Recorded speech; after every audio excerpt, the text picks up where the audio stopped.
This is the Joint Domestic and International Issues Committee. I am Robert Stark, and I am co-hosting and co-chairing this committee with Jason Wright. And from we've covered a number of other proposals, initiatives from our last meeting last week. We discussed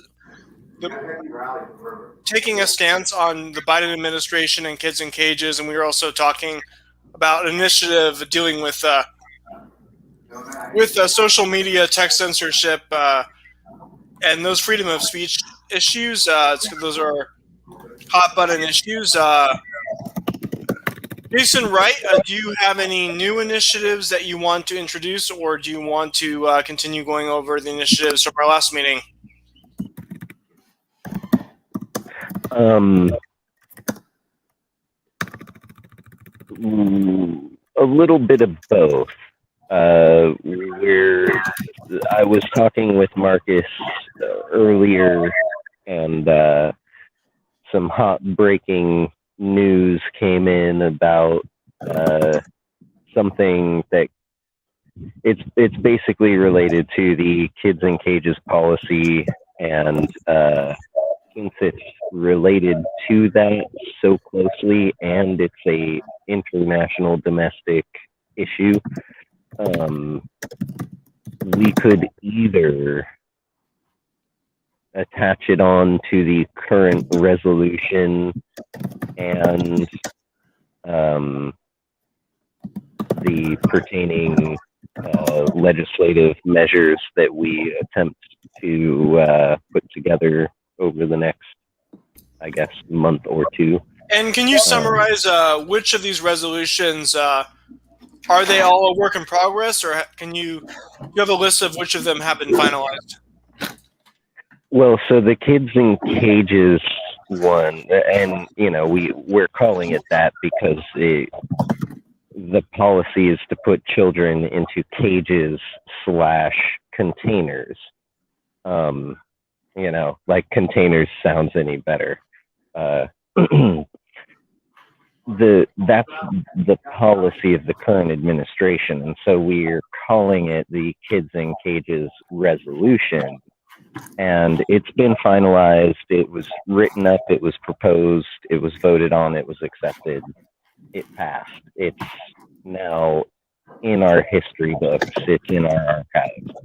We could choose to pull it out and add an amendment based on Biden's team now pushing for build that wall, or we can do a totally separate resolution on the border wall itself and how we didn't support it under Trump and we don't support it still under Biden.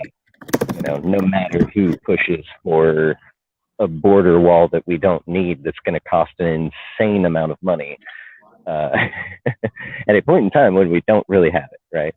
So we could go either way. And that's why I'm presenting it this way, is because I'm not attached to either outcome. I could see validity in either approach. And as a co-chair, I'd rather have opinion from you before I say any sort of I think we should do it this way or something, right? So with the one you mentioned before is already finalized, but you want to propose a new initiative for this meeting. Well, that's the question here. That's the question: is do you want to make a whole separate resolution out of Biden now pushing the border wall, or do we amend the Kids in Cages resolution and stick it there, since he's being so Trumpish, and we used that one to point out just how Trumpish Biden is and just how Bidenish Trump was. Yeah, I'd like to So for this meeting, I think that one I'd like to discuss that, but for this meeting, what I'd like to focus on is to focus on finalizing the tech censorship one, and I haven't gotten to that yet, but I'll write some script on that, and I'll finalize that for our next meeting. So I'll work on that so we can discuss that further, and then also I want to discuss like a resolution about like Joe Biden's foreign policy in general. Yeah, that's a good one. Joe Biden's foreign policy. The one you That's mentioned, right. You brought that up last time. So that was not finalized. But for this meeting, you can issue further proposals. But like my main interests for now are like those two: the tech censorship and Biden's overall foreign policy. Okay. Would you be agreeable to starting under joint venture of both domestic and international? So initially, I was international. So you're saying equally both Jordan. Yeah, I agree to that. My key issue and your key issue are both triggered by the border wall, right? So would you be agreeable to us forming a brand new resolution just on this border wall, and whether or not we support it and why? Yes, we can discuss that. Alrighty.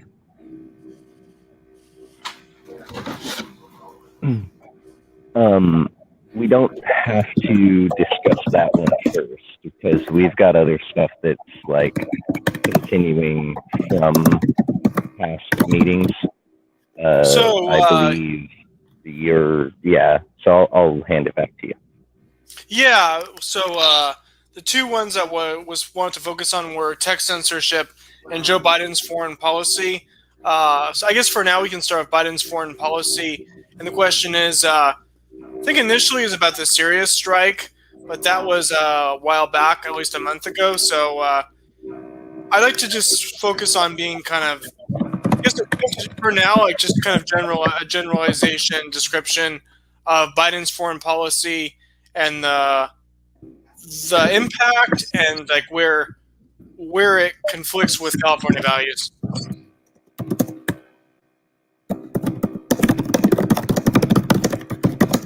Could we potentially analyze his voting record through his whole time that he's his vote, like he did vote for the Iraq War. Yes, let's emphasize that.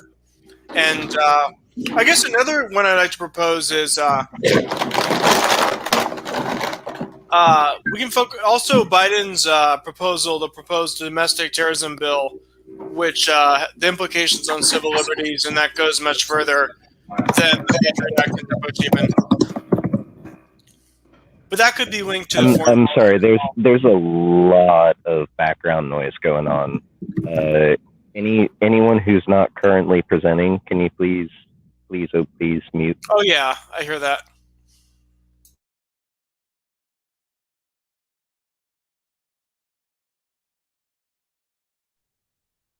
Sorry to cut you off. Back to you. Okay. Yeah, it's gone now. So I'd also like to propose like an initiative taking a stance on Biden's domestic terrorism bill and the implications for civil liberties.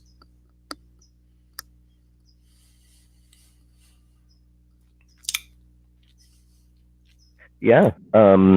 So let's go ahead and start tackling that now. So where would you like to start on that? What's the overall feeling of it for you? If you had to do a general analyzation statement, right? Like so-and-so is good for the country and the people and will bring us together, or anything else, right? Yeah, it is. It's blatant I mean, I'm sure it's a blatant violation of the U.S. Constitution. This crime bill being put forth by Merrick Garland. and what they're talking about treating like U.S. citizens like foreign enemy combatants. So that's under U.S. law, and like, should we focus just on the crime bill or on the domestic terrorism bill, or focus specifically on like what are like our California values like well defined on this issue, and where there's a conflict of interest, or just focusing on the civil liberties concern. I think that should be the emphasis, but then touch upon those other issues and making comparisons. I make comparisons to the Patriot Act under Bush as well.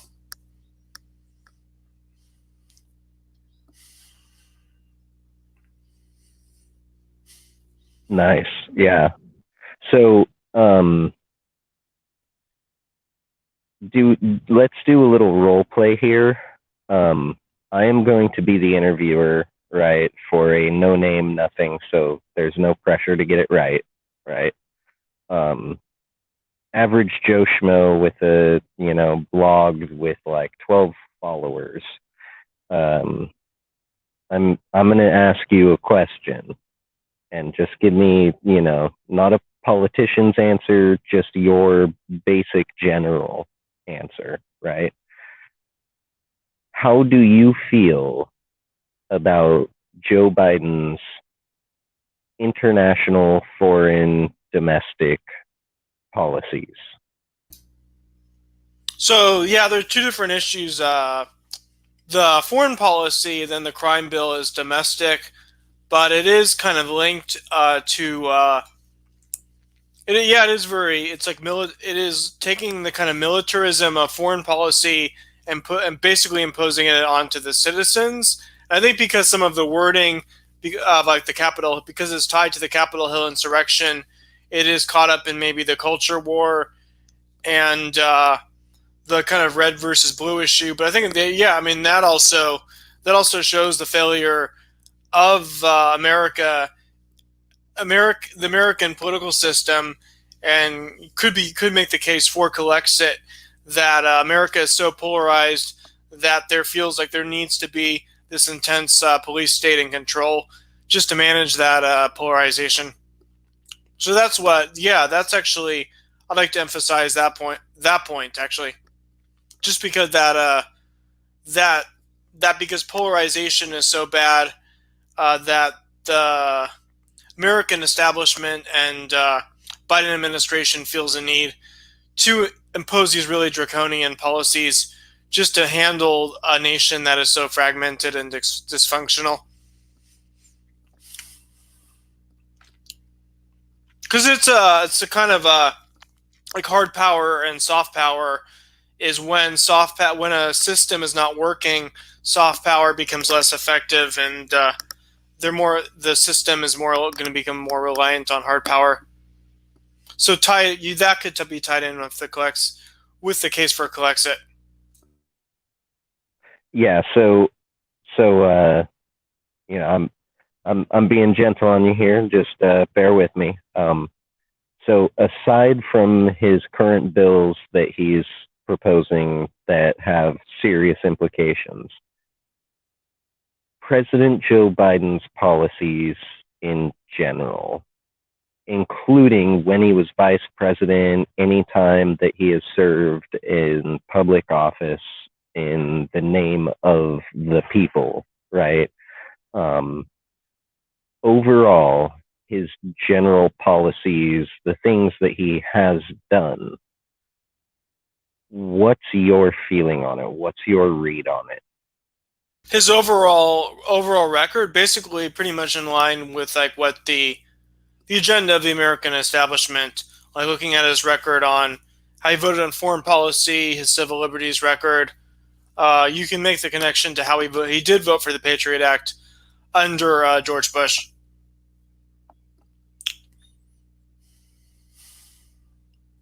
Okay, nice. So that's where we start, right? So establishment. So he represents the agenda of the And should we also address like whether domestic terrorism is a threat, or does that feed into like the agenda, or is that just feeding into the agenda of the kind of partisan back and forth? I think I don't know if it's necessary to like emphasize that whether it's a major threat or whether it's exaggerated for political reasons.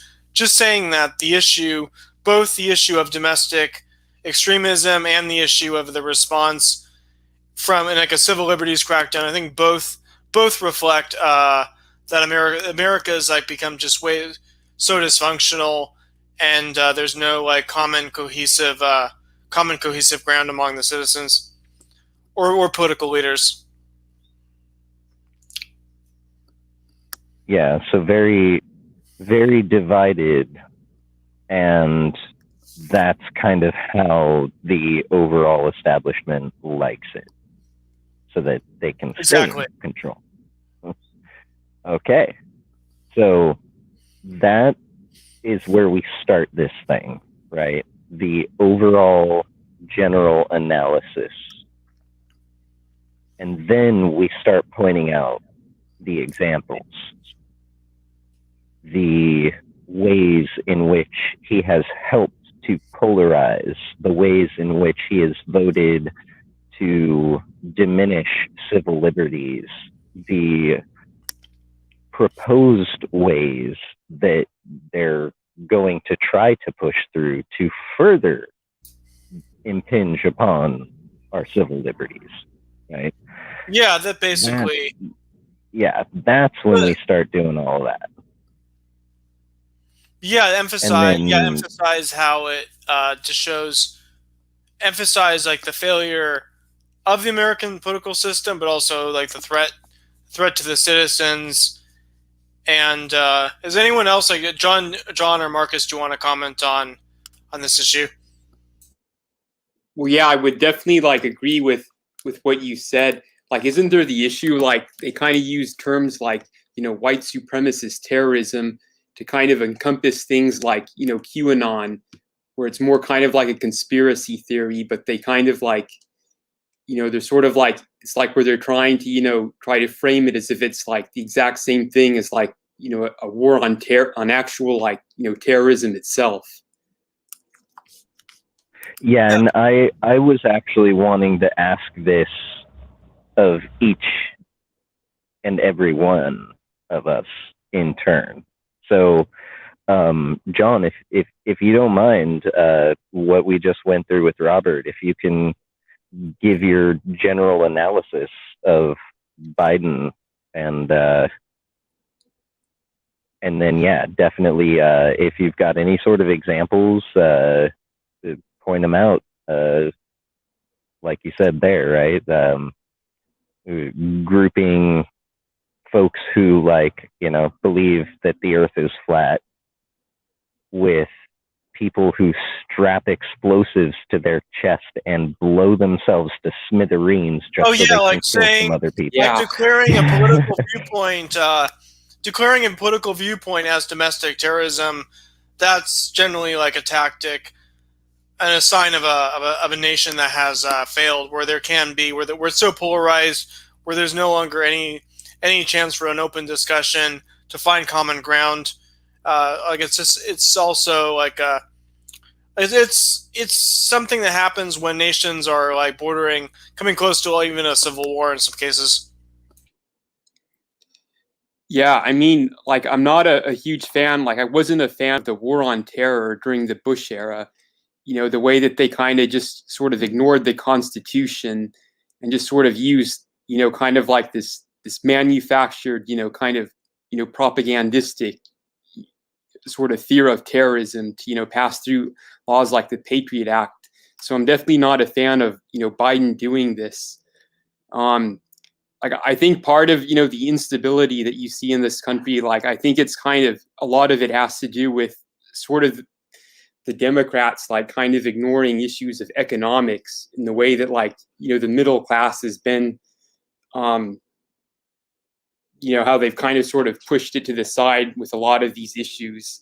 And I think that's causing it, but like, they don't really want to address it. if that makes any sense.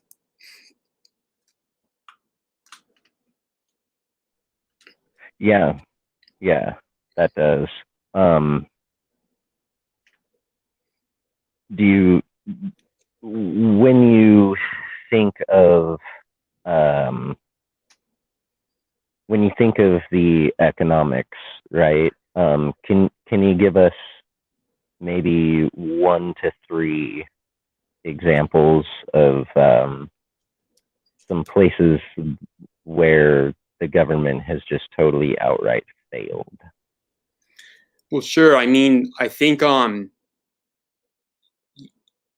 like I can quote statistics, but if you look at, like, for instance, the way that, like, a lot of younger people today, like how they have so much trouble, like, starting families and whatnot. If they went to college, they're pretty much saddled with college debt. And it seems like most of the mainstream Democrats, they really haven't really been willing to do much on that. And I would definitely include Biden among that. I think if you look at isn't it like, millennials, they generally have like, 3% of the wealth, and it's like 7 times less than, a lot of older people today had when they were the same age. That would be one example, basically. And, there hasn't really been any action on climate change. So that's another. But yeah. Okay, awesome. And John, I'm sorry to kind of be like manhandling the steering wheel on the ship here. No, that's fine. Just I'm taking notes on all of this, and we're going to use all of this to put together something really, really awesome. Marcus, can we go to you next? Sure. Yeah. Great point, John, about how they basically haven't fixed wealth generation since the 1970s. You had stagflation in the late 70s, and ever since then, it's been basically Reaganomics. Reagan brought it in, but they've been using this concept of just borrow money to fund everything that you need, recognizing that, as Bernie Sanders became famous for, real per capita wealth has not increased since like 75. So we're approaching 2025. That's basically half a century. And every economist knows that. So yeah, they show the economy's growing, but if you look at the actual value of the dollar and the amount of stuff that you actually as a person own, you own less than your grandparents. And nothing's going to change that as far as anyone projects into the future. So your parents did okay, your grandparents did better. You will never achieve the wealth of your grandparents. That's the truth for most people. And then they hold up rock stars and Silicon Valley people to go, see, you can still become wealthier than your parents. Sure, those are exceptions. That's why it's called a rock star, a superstar. It's very rare. So I completely agree with John that America has known that they have lost the wage value and that it hasn't gone up for decades. And none of the political leaders talk about that except for Sanders. So, and he wasn't elected. So anybody who's elected hasn't dealt with this. Additionally, I would say, if you add on to that, there was a study, I think in 2014 by Northwestern University, or it was Princeton University. And it showed that since the 1970s, about 74, the laws passed in America don't match what the people want and match what the 1% wants. So Princeton University in like 2014, 2015 did a study looking into the past, right? They did this almost 10 years ago, 6, 7 years ago. And they said, looking at the past, not jumping in today's issues, we can basically show, here's what the average public said that they wanted on surveys. Here's the laws that are passed. Oh, they don't match what the public wants, but they do match what the corporation said they want. And they took that back to the 70s. So we have hard data showing that in America, for at least 45 years, the average person has not grown in wealth at all, but the 1% has grown in wealth, while the average person has not. And all the laws passed benefit the 1% and not the middle class. That's a fact. That's been proven in 2 different studies. I would start there, because what it basically says is, why be an American? You're not going to get wealthy, and you're not going to get anything that you want. So how legit is government for you? So this was brought up. I interviewed on my podcast Shankar Singham, who he has his own collected organization, and the issue of detractors of California. He was on Tucker Carlson's show. Like a lot of populist, like American nationalists, will bring up. They'll put down California on the grounds that California has some of the worst inequality in the nation. But so should we discuss the issue as, does California have, is that the reality that California has worse inequality, and does that reflect upon California values, or is that a failure of the American system, as the political leadership here and the corporate leadership are basically part of the American system? So it is true. I mean, it is true that inequality in California is a big issue, as it is in the rest of the nation. But is there a unique California angle, and should that be brought up? Because a lot of the detractors of California, I'm not sure, like when you were on Tucker Carlson, if he brought this up, but they'll like Tucker Carlson and many other people will say California is a failure because of the extreme inequality and like the kind of stereotype that that everyone is either a tech CEO or completely in poverty, which is maybe a bit of an exaggeration, but it is.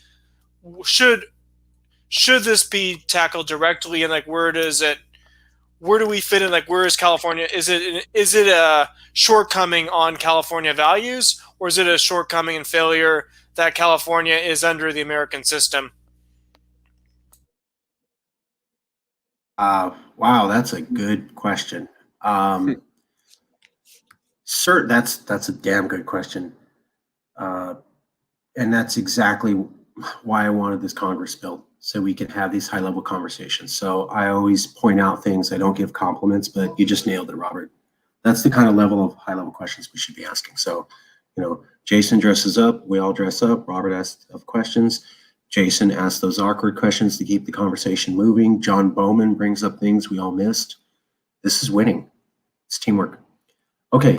Sorry, I had to do a little, team building there. To answer the question, Tucker Carlson is right on the specific issues. So when they talk about inequality, what they mean is the gap between the wealth and the poor. Now, it sounds better for Fox News to go, California's failed. They have the worst inequality, because California constantly talks about how America's racist and we're not. So to just say inequality sounds like, oh yeah, well, they're racist too. That's not what they're talking about. So they use that term in order to slap back at us because they're less progressive racially and religiously and in all sorts of types of diversity. And so the one thing they can point at is that we have the largest gap or Gini coefficient between the rich and the poor. And that's true. That is absolutely true. Whose fault is that? I'm not sure. That gap didn't exist ever in California history. We did have a big difference between the rich and the poor, but this is really something where California has the highest inequality. Again, only on wealth compared to America, and Tucker and them try to confuse that and make it seem like it's more than it is. Secondly, yes, it exists, but it only existed since 2014. So California's been the 5th largest economy since the late 70s.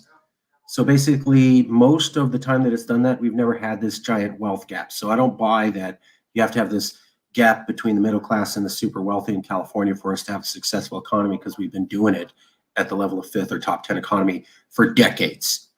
What happened was we went into the worst recession that California's ever seen, 2008, and things were bad.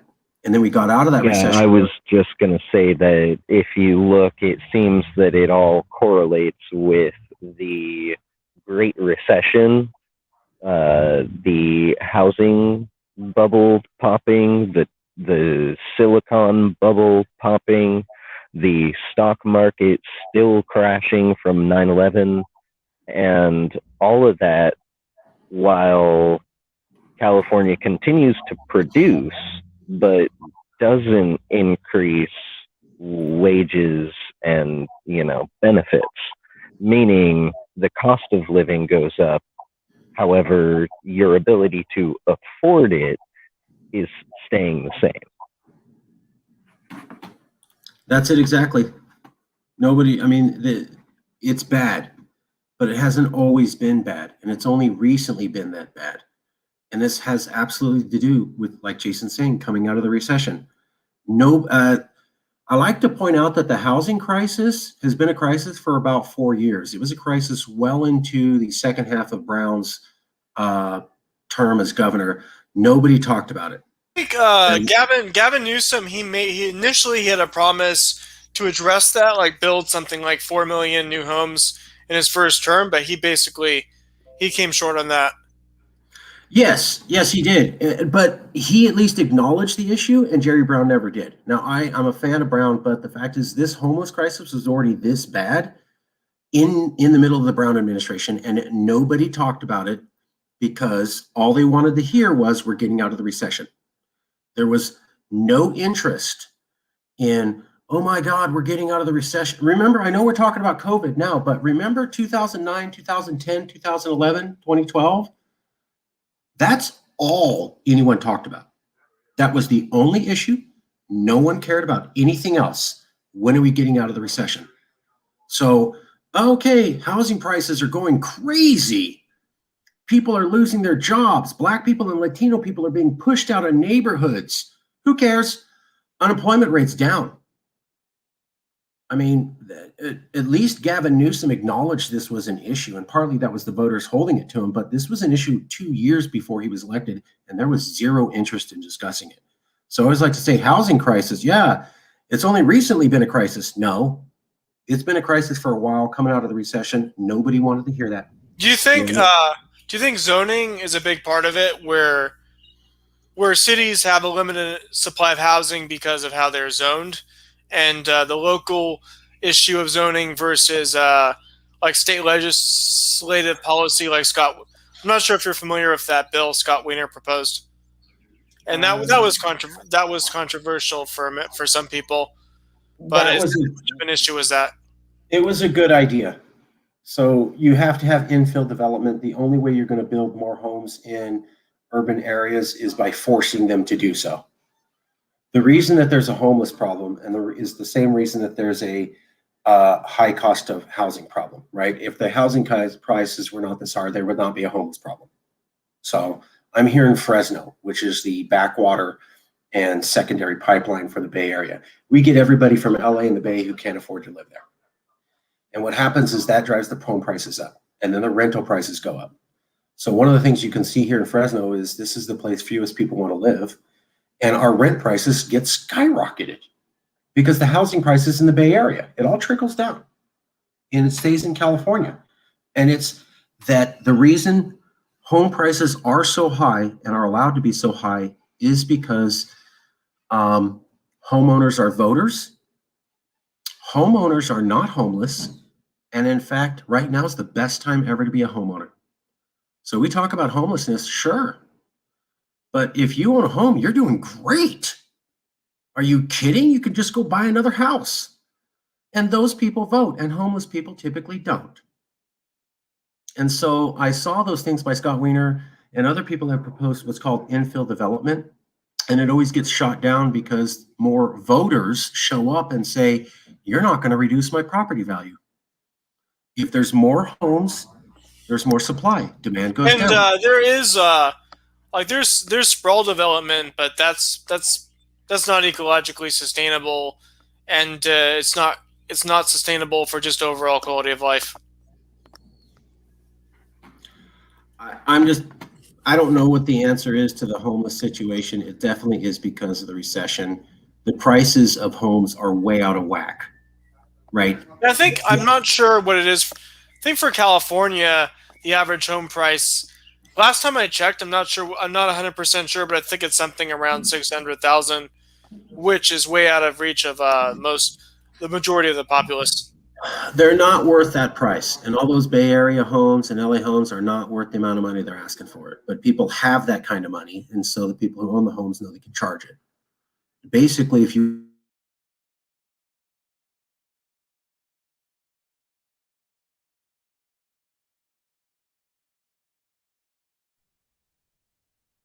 Did my audio cut out, or did Marcus's audio cut? Yeah, I think Marcus's audio cut out. Okay. John, do you want to comment on that? Oh, like You're I in the didn't. Bay Area. Like, do you have your own unique take on this? Yeah, no. I mean, I can definitely confirm all of that. I mean, like, I could, go on about my own anecdotal experiences. Like, my sister is finally buying a home, but like everything is just really expensive in California, like especially in the Bay Area. And I know that like most, politicians, they're really rather oblivious, especially, these establishment Democrats. They just seem to have like the same mentality that Joe Biden has, where he says that like, it's all just a case of like, millennials and younger people complaining, like, that kind of thing. Oh These yeah, Biden articles said. are Biden, I think there's an interview with Biden where he flat out said that young people today like have it, like they I'm didn't sharing it. go through. Yeah, like I Give me don't a have, second. yeah, I I'm don't have a sharing. link. I'm pulling Yeah, it he right didn't now. say. articles He that didn't have- say. Oh I my think what he God. said is that like his Oh my generation. God. Oh yeah, that's the one. Do you want to play it on the meeting? I don't know if there's a video. Let me see. No, sometimes the computer doesn't. Hold on. Okay.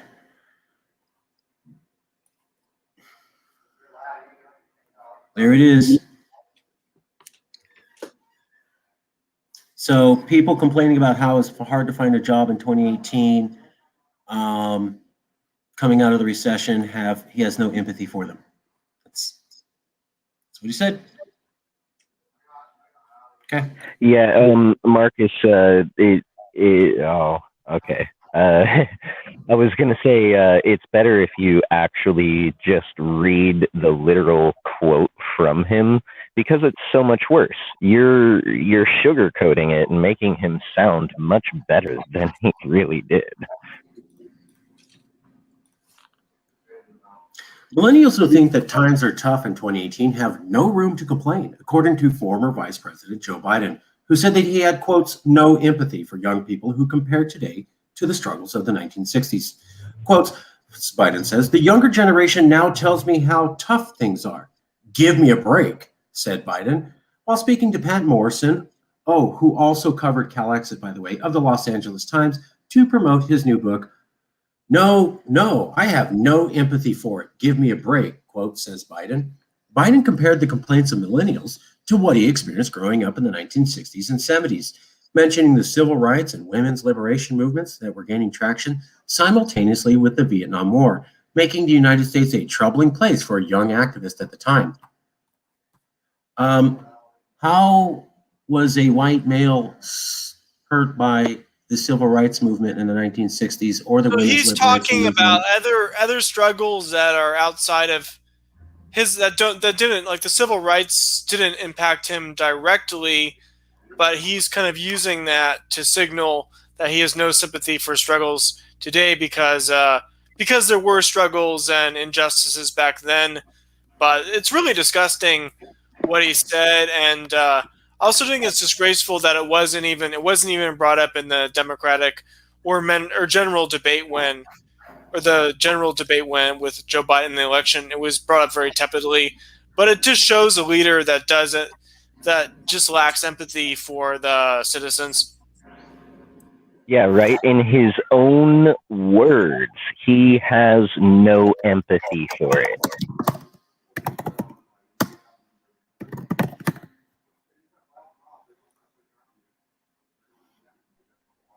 I'd also like to point out that this is the same guy who, while campaigning for president, made the very, very bogus claim that he marched alongside Nelson Mandela in South Africa against apartheid and was arrested and jailed in South Africa for having marched alongside Nelson Mandela.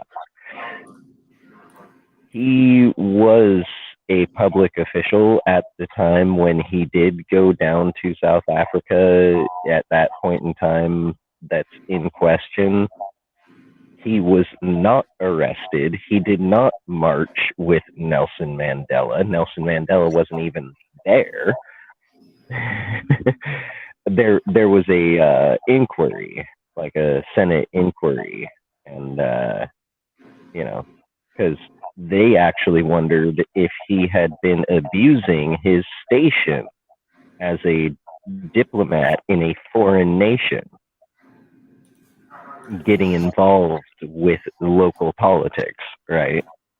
That's a big no-no. And they investigated him for it. And lo and behold, they found he was not actually arrested, not jailed, not, charged with any sort of crime, because he didn't partake in the march. So, this guy who lacks empathy for us because, other people were going through struggles at a point in time where he was other people, an up-and-coming politician. Yeah, he said other people. The thing, the emphasis, he says other people were going through struggles. So in a sense, he's using them as pawns to basically diminish the struggles, but they're not about his own struggles. He's basically kind of exploiting those people, exploiting their struggles for his own political career and narcissism. He was not in Vietnam. And he was not a woman, and he was not a minority. So what the hell was he talking about? Yeah, I'd also be very interested to see just how he voted on every single civil rights related issue while he had a public chair, as well as every single women's rights issue. Right? I know there have been people that have done hardcore analysis. And it was brought up in the debates by Kamala, and then she's obviously very problematic in her own right as well. But that was brought up. But she is basically the same issues. Her record on civil liberties is terrible. Yeah. May I ask permission from the heads, Jason Wright and Robert Stark, to show another example about Joe Biden's sensitivity? Sure. Go ahead. Yeah. Jason, may I have your permission? Okay. Yeah. Okay. If it pleases everybody, I would like to show an additional example. So here we go. Now, here was Joe Biden and his sensitivity to millennials in 2018, as we just saw. And here is Joe Biden and his sensitivity to Latinos in 2019. A Latino activist asked Joe Biden, "What about the fact that you deported more people than any other president before?" Joe Biden's response was, "Vote for Trump." The activist was a Latino asking about his record, an American citizen looking forward to voting, and this was his response.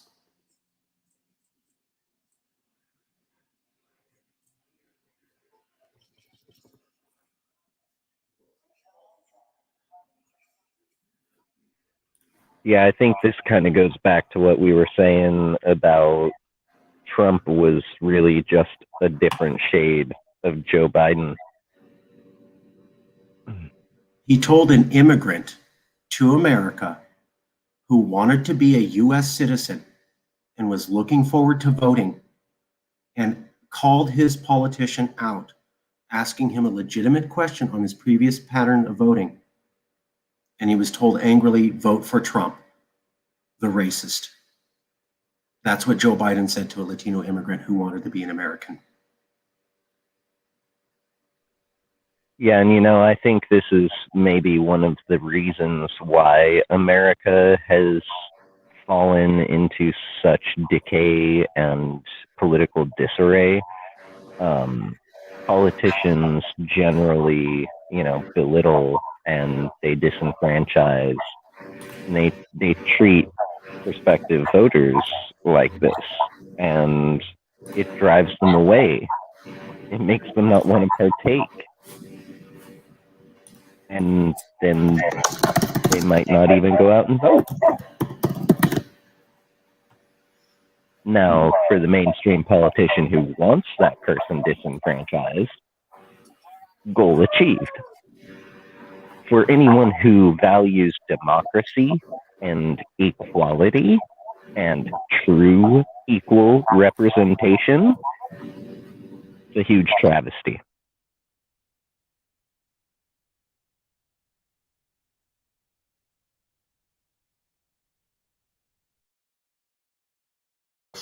I agree. Sorry, guys. Could I show a clip, another clip about Joe Biden and his sensitivity to Sure, Latinos? sure, go ahead. Jason, is that okay with you, sir? Yeah, have at. Okay.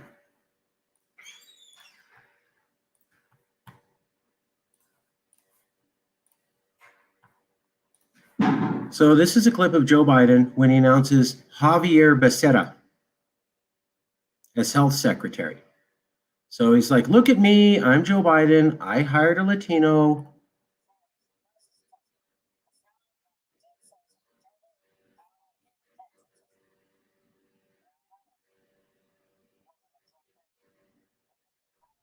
Got to turn the sound up or something. Well, I gotta find the exact moment, but basically that's the clip when he announces Becerra, who's from California, and he calls him Becerra. And I mean, if you read the name without looking at it, it reads as Becerra, of course. But if you're talking about how it's a new day and you personally had all these candidates to pick from, and you, Joe Biden, picked out Becerra because you thought he was the best and he happens to be Latino, and you don't even know how to pronounce his name, it sounds like you didn't actually go through a list and you didn't choose him. Or there's a clip. There's a clip of Joe Biden saying like "si se puede," like where she was mispronouncing. Oh, can we show that? That is ridiculous. Yeah. But the thing is, like, they're like, we're Californians here. Is it just? Are you implying that it's intentional, or is it just because they're from the East Coast and they're not really exposed? But yeah, go ahead and play that. Let me see if I can find it. Yeah, well, Marcus is. I'm sorry. While Marcus is digging that up, I'll go ahead and say how most politicians do have a team that goes and, analyzes who might be the best candidates, yada, yada. They pick. The president just kind of rubber stamps and gives a seal of approval. Yay, we appointed this person. Now, that's kind of an accepted thing, and that's okay. But usually, the president cares enough about the, person being put in and the issues over which they will be presiding. Usually the president cares enough to read up on the person, which means they're going to see the name over and over and over. They're probably going to, read the name off to themselves in their own head. Javier Becerra, right? And then when he does announce the guy on stage in front of a live camera that's going to be shown around the freaking planet, he's not going to look like a fool for saying the dude's name wrong. He's also not going to look discourteous towards the person he's appointing because he's not going to get his name wrong. And so Joe Biden not doing Joe Biden getting his name wrong clearly shows he didn't take the time. He didn't care. He didn't care enough to take the time to read the man's name and say it aloud in his own head, right? Literally takes 1 second flat. Literally. Couldn't put that much time into it. That says a lot. It just sounds like a lie. You're saying you picked these people out. You're saying it's a new day. And you have advisors like Jason's saying. And none of the advisors thought, let's run over the name. and you pick this guy out, but you never said his name before? It also, I mean, if you add a guy that tells a Latino vote for Trump and he can't get Becerra's name right, but he says, oh, I picked this Latino up, and his wife can't get the most classic phrase of Mexicans in America right, it sounds like people who don't have a goddamn clue about Latinos. I'm sorry, I shouldn't have said it that way. May I have permission? An official finger wagging for I apologize. the slight use of language there. That was, but yeah, that is totally correct. And you know, while there is a little bit of a finger wag going for the language, it is still understandable. This is a rather disgusting, appalling issue. And to not have some sort of strong feeling, I think, would be impossible unless your heart is literally made of stone. May I ask for permission from the two heads to show a few more Biden clips? Yeah. Okay, thank you guys.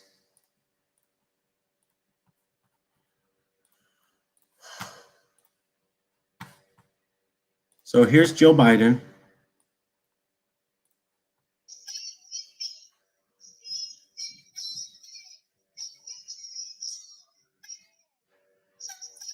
Okay, so the phrase is "si se puede," and that was key to Latinos here in California. So she comes out here, meets the United Farm Workers, which was part of Cesar Chavez's group, and they popularized that phrase, and she can't even get the phrase right. This is what I mean. Like, they have advisors. No one bothered to check that out. That's really weird. Or maybe they don't listen to their advisors. Maybe they're not really good leaders, right? I mean, a good leader says, hey, you know, I'm good at some things and I know some things, but I don't know it all and I can't do it all by myself. So I'm going to surround myself with people who, you know, can cover all those different aspects that I'm going to need help with. And I'm going to lean on them. I'm going to listen to them. I'm going to value them because they're the people I'm going to for the insight. So, you know, something tells me if a advisor had said, yeah, you know, the phrase is "si se puede," and they like only say it once, and the advisor maybe doesn't feel comfortable telling the person, you know, sorry, Mr. or Mrs. Candidate person, it's "si se puede," right? Not "chi se puede," not it wasn't that hard.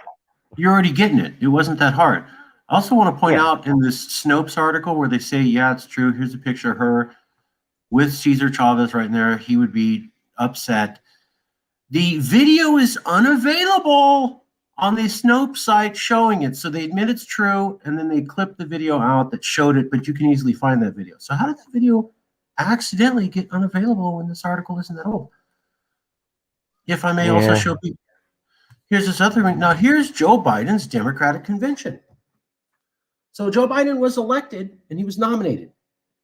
So here's the convention for the Democratic Party, the first one Joe Biden's in charge of because he's the candidate. And what? There's almost no Latino representation. Joe, how could you do that with the Democratic National Convention that was the one to announce your candidacy?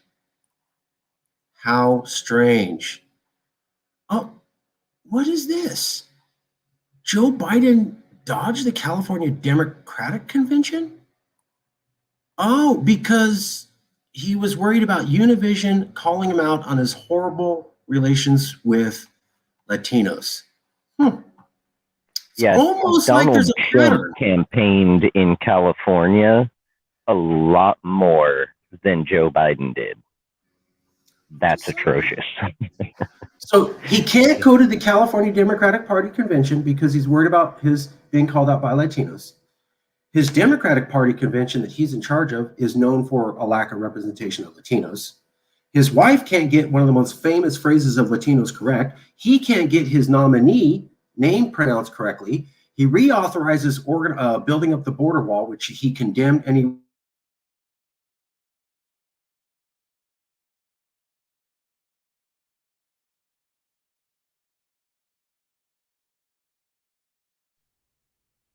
Marcus, your audio cut out again.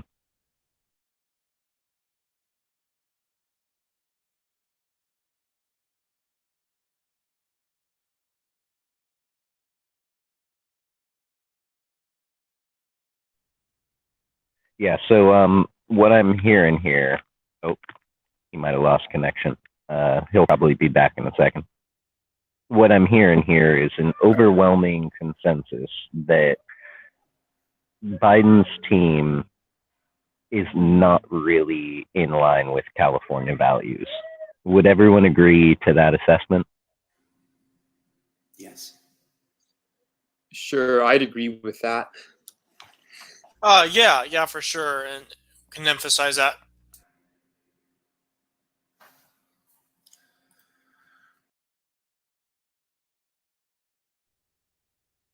Okay. So while Marcus continues to have some connection issues,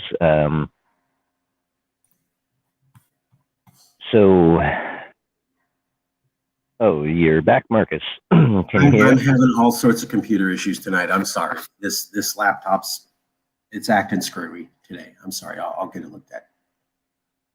Okay. Well, we can hear you again. So. Yeah, just to, if I may quickly summarize with permission of the committee. Yeah. Biden did not show up to the California Democratic Convention because he was going to be called out by Latinos for his massive deportations and inventing the policy of kids in cages. Biden did invent the policy of kids in cages and separating parents from their children. Now, he talks about bringing parents together with their children, but he invented the policy of separating them. Trump only expanded it. Biden did mispronounce Becerra's name. Joe Biden did mispronounce one of the most key phrases there. And Joe Biden's Democratic National Convention he was in charge of had a lack also, of... yeah, sorry to interrupt, but I want to emphasize that the Democratic Party, they use California just as a donor base, but they don't show any concern for California issues, crucial issues. They just use it as a donor base for nationwide elections. Like to raise money, like they'll say you have to donate to the Democratic Party so we can win that crucial race, Senate race in Georgia. But at the same time, they won't express the same concern for California issues because they take the state for granted. Totally agree.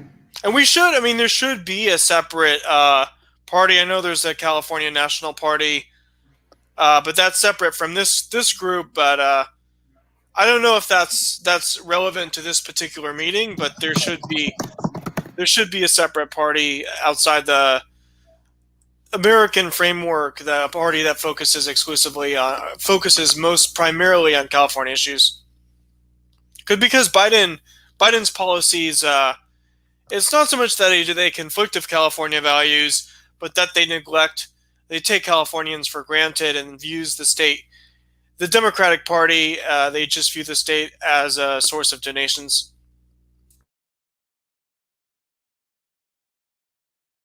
You're completely correct. What was it? Hillary Clinton only stopped in California once when she was campaigning against Sanders. And she only campaigned here once, but she had stopped here multiple times for campaign donations and had like half of her campaign funded by Californians when she was running for office, but could only afford to spend one visit with us. Just one. And then I think Trump had like far more visits here than Hillary. I forget the number, but Hillary had only one. And I'm not sure the number of Trump, but probably more. Exactly. Yeah, Trump was really working hard both campaigns. He was really working hard to try to get as much of the blue vote as he possibly could.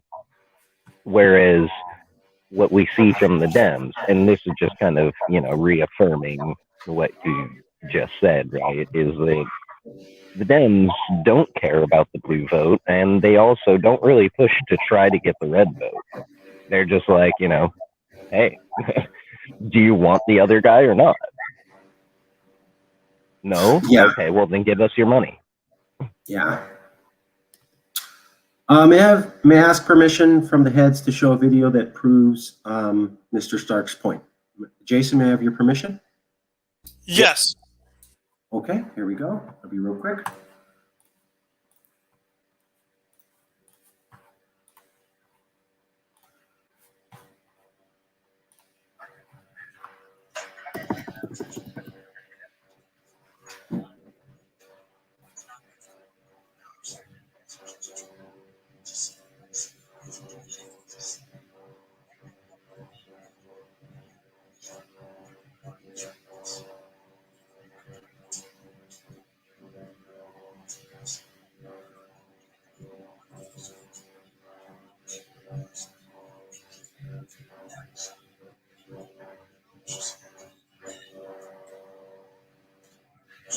I don't hear the volume. I will.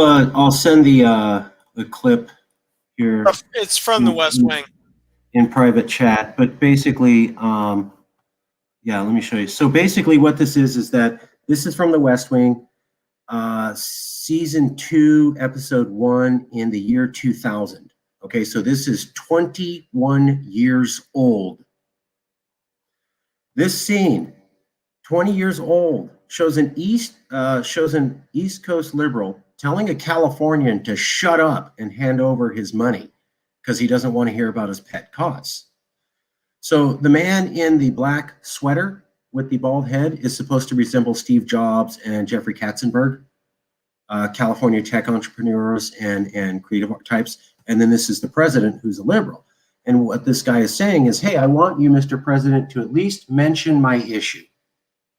I give you a ton of money. Can you mention my issue? And the president comes back with, you silly Californians and your daydreams. I'm a real guy and I know what real issues are. Give me your money and shut up. That's 21 years old. Do you know what the pet project was that the California was asking for that the American politician condemned? He wanted them to talk about gay rights. And he was told, you idiot, shut your mouth. I'll also point out that Barack Obama stood against Gavin Newsom when he stood for gay rights.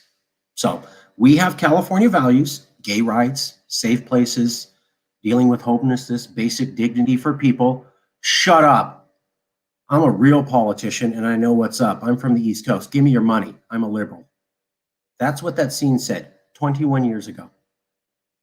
Now we know that Hillary Clinton took almost half of her money from California, but only stopped here once. That was only 4 years ago.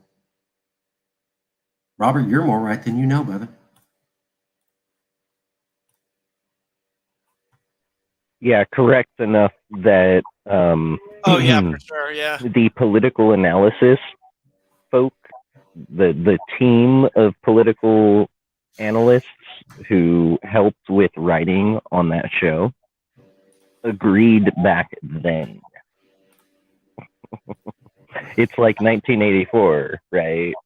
How it was written in 47, published in 48. It was originally titled 1948.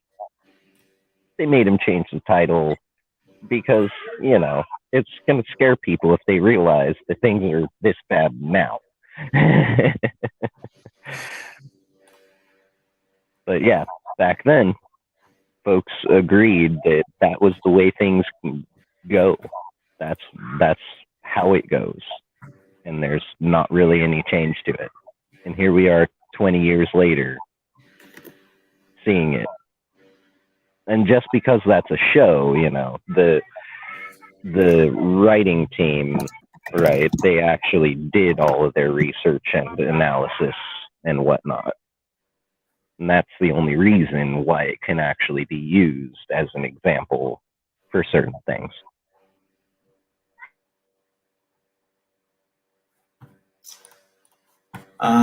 If I may, I just typed in Hillary Clinton donations, California. Clinton's California lead in donations. Senator Hillary Clinton includes Californians are top donors. Hillary Clinton gives max donation. Hillary Clinton's big donors in California. Hillary Clinton's the heads of California closed door meetings. Find out which city top 10 contributors to the. So it's just, yeah, it's. And she came here one time when running against. Yeah, and a lot of it's the political system. So like there is the electoral college, but then California does not have clout within the electoral college. But then the Democrats, they want to propose a majority, which is a winner take all, which has its that the Democratic proposal alternative definitely is deeply flawed as well. But I think the only way to have like really representation would be a parliamentary system where smaller parties would be given like a share of the Congress or the Parliament. It's just interesting. We pay all this money in, and it's totally cool that Clinton only stops here once when the entire point of this country was equal representation for the cash you dispense. And the issue, the issue with taxation and getting back the funds paid in taxes, like have any of the mainstream Democratic California leaders like Gavin Newsom, have they even addressed that? They don't really address that. And also it should be pointed out that Hillary had very few people showing up at her very private closed door, campaign rallies here in California. Now that the votes have been published, right, the voting numbers have been published, we can see Bernie Sanders actually won California for the Democratic primaries. Overwhelmingly, he had the majority of California votes.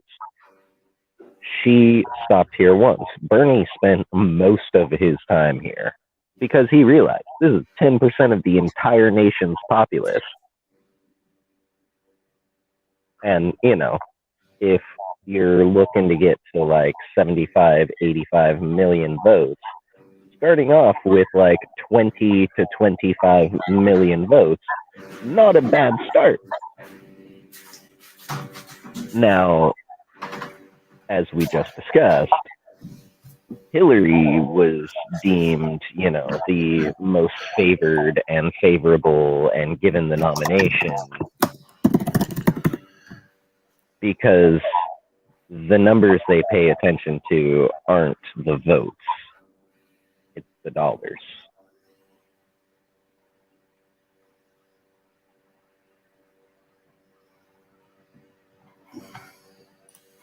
Yeah. And her, 1,000 donations or whatever in California that total $50 million, or, pulling those numbers out of the hat there. But, when you compare that to Bernie Sanders, hey, just give $1 because that will show that if we get $20 million, we've got 20 million people supporting us. Like that sounds very much in line with Democratic values. I know there's the California National Party, which is separate. Have there been discussion within this group about supporting any alternative party, and what the feasibility of that? So there is actually a rule now that's gone through the rules committee about not discussing other California-based independence-related groups or individuals, with the exception that if they reach out to us for the exact wording is up there and can be found. So if there's like an official basically they have to connection. reach out to us for us to. If there's like an official connection, but if they're separate, then to avoid discussing them in the meetings. Yeah. As far as political party in general that yes could support, because we are so diverse, it kind of wouldn't really make sense unless it was something that is very much a California only kind of a thing. Like, the main problem with Pelosi is she lives over on the East Coast, and, she's so out of touch with Californians, even though she's set to represent us, right? She is very much not Californian and does not really help to represent California values.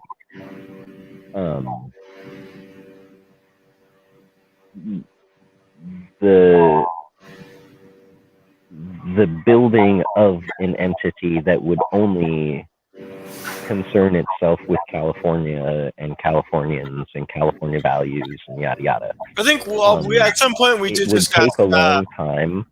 It does bear potential that there could be some really sweet fruit coming off of that tree, but it's like an avocado tree where you have to plant it. It takes like 7 years. Then you have to, what they call sex it, figure out the gender. If it's a male, you pair it with female. If it's a female, you pair it with male. And then it takes like 5 more years for that fruit to really be producing like good fruit. That's much the same with a political party. It has been talked about before, but ultimately it's such a big thing to bite off and try to chew that we would probably have to form a whole other group just to do just that. Have there been any major political candidates who were pro-Colexit?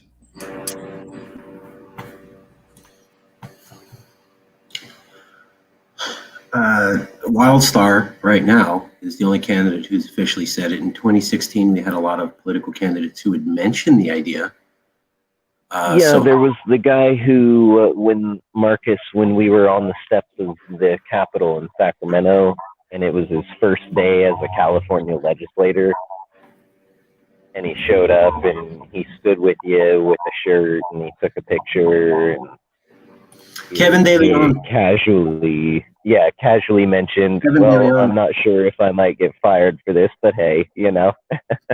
I mean, he was more of like a mainstream, more closer to like an establishment Democrat, but he gave legitimacy to the cause. Yeah. There was a lot of people who toyed around with the idea. So you had a bunch of politicians saying, we're a nation state, we don't need the federal government. We're a donor state. What do we need them for? That wasn't the same as saying, I back Cal-Exit. And Harris even took a stance and said, I don't know where it goes, but I get it. So there was a lot of people toying with it. There was an Evan Lowe said he would back secession the night Trump was elected. And then 2 days later, he goes, I'm just kidding. And then, of course, there was Shervin Pishvar, who was the biggest politician. And Kevin De Leon did say that he woke up feeling he was in a foreign country. So you can see how they're dancing around the idea, tasting it. And if we weren't knocked out, the thing is, I think there are people who flirted with the idea because Trump was elected, but now that Trump is gone, they're loyal to like the Democratic Party in DC. So there is that group as opposed to those who might just temporarily, it's sort of the equivalent. So I'm not totally dismissing that because it gives the legitimacy to the cause, but it does remind me a bit of people who say they're going to leave the country because they don't like the new political party in power, but then when their party's back in power, it's the same as usual. I mean, that's what we're seeing. Kids in cages, right? And build the wall. I was told those are horrible things. Joe Biden's a return to decency. Now he's doing them. So when Trump did it, it's bad. Biden does it, it's decent. Okay. I'd also point out that Joe Biden did horrible with Latinos during the election. There's a lot of articles that basically Clinton did way better. And still, the Hispanic polling results have to be disappointing for Democrats. Democrats may have hoped their rapidly diversifying party and move to the left on immigration over the last decade would help them expand their advantage with Hispanics. This polling suggests that has not, for whatever reason, happened at all. That's from CNN Politics in an article titled Joe Biden's Hispanic Voter Problem is an Issue on September 15th, 2020. What they're saying is Joe Biden lost a lot of Latino votes compared to Clinton, and they can't figure out why. So that's kind of interesting. Oh, we got a public comment. Hey, TJ, what's up? That's why I love StreamYard. Aha, good evening, Mr. Shelton. Yeah. Yep. Oh, Hey, so TJ. so StreamYard is connected directly to YouTube, and Zoom you can't do that. No, yeah. So if they leave a comment in the YouTube live, they can leave a comment direct. It's connected directly to the YouTube live stream. Yeah, so if anything we live stream to, you can comment on that video and it feeds directly in. So TJ's watching on my YouTube channel and he's commenting on this video, which is playing live on my channel. And anything he types gets fed directly in and I can post for you guys. Additionally, if you guys say anything in private chat, I can copy that, just like this comment from John, and make like a super quick statement.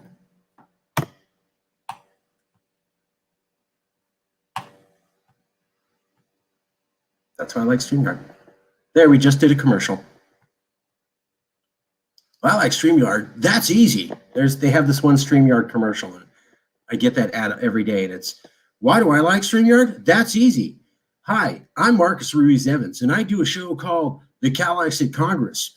And it's because I have the privilege of serving the public, and StreamYard lets me do the thing I have the privilege to do, make everyone look great. That's a play off the the Backpack Show with Rogan. Another comment from the public. It's handy, especially being it's able to be viewed on YouTube. Yep, that's our StreamYard commercial.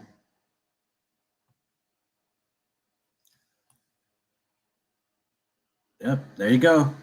So yeah, Robert, anybody comments, and that's why I was asking to be able to share on your channel, was because we have deals with WildStar, both Yes California channels, and Adam Kokesh's Steam It channel. And so when it plays there, all those comments get fed in. And so if we were allowed to play on your YouTube channel, people would see the video on your channel, think it's you speaking because you're in the thing, talk to you, and we could. Oh yeah, I was talking to are we still in the meeting? Or yeah, we're still in the meeting. Sorry, we're still in the meeting. This is still a formal meeting. I'm sorry. Since it's kind of private business, we can discuss that separately later. Sorry, I apologize. Okay, that's fine. So has it been officially an hour? Yeah, and I was actually just going to say that since we have gone to the hour, we've discussed a lot of the great points. It also sounds like we're all kind of in agreement, saying the same thing, pointing out a lot of different examples of the same thing. I think it might behoove us to go ahead and end for now with a mandate that next week, pardon the background noise, next week, if we could come in, reconvene, and if everyone could put 3 or come prepared with 3 issues, the 3 things that hit you the hardest the things that irk you the most And do we need to finalize Biden's what policies. discussed? Yeah, to kind of the three things that hit everyone the most about Biden's policies, and then we can sort of like finalize that into actual resolutions. But we Yes, covered the exactly. basics in this meeting. Yeah, this was a really good discussion that's going to help us formulate our resolution.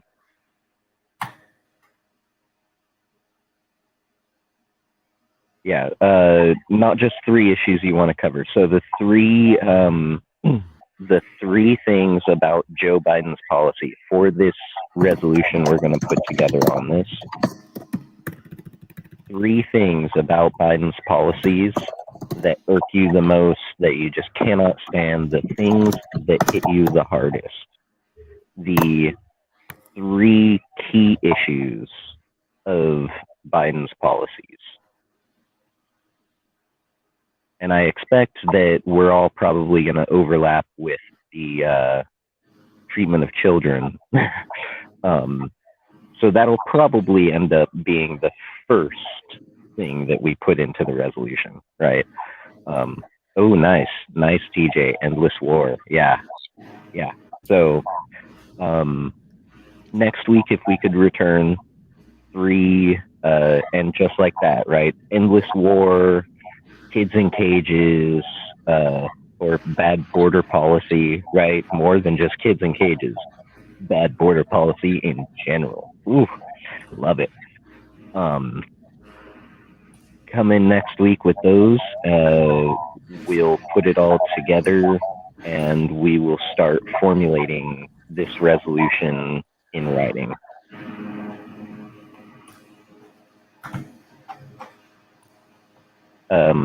Are you in agreement to that? Yeah, I'm in agreement with that, and all of us will come up with three issues that we don't like about, disagree with the Biden admin on. Jason, since I introduced this meeting, Jason, do you want to wrap up the meeting? Yeah, sure. One last chance for John, Marcus, TJ, any final comment, question, concern? If I may have permission to say one thing from both heads? Yes. Totally. Yeah. Go ahead. Robert, I apologize. I was just enthusiastic about promoting the program here. I didn't mean anything about it. You're right, it's a private conversation, and I apologize. That's fine, no worries. Jason and Robert, I apologize to both of you. I got emotional and my language was not appropriate. And I am sorry for the people who viewed this. That was inappropriate. I'm done. Okay. And you are forgiven, my brother. Yeah, I believe in the rules. So. All right, guys, take us out. Do something fun as you take us out. John, any final word? No, I'm actually good. It's a good idea about, figuring out 3 issues for next meeting. But yeah, it's a good meeting.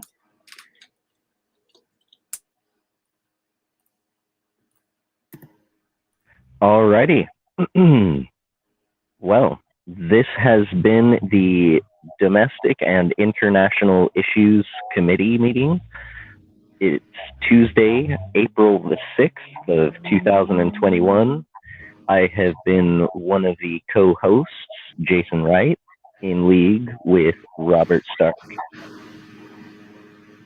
Everyone, thank you for watching. Stay safe.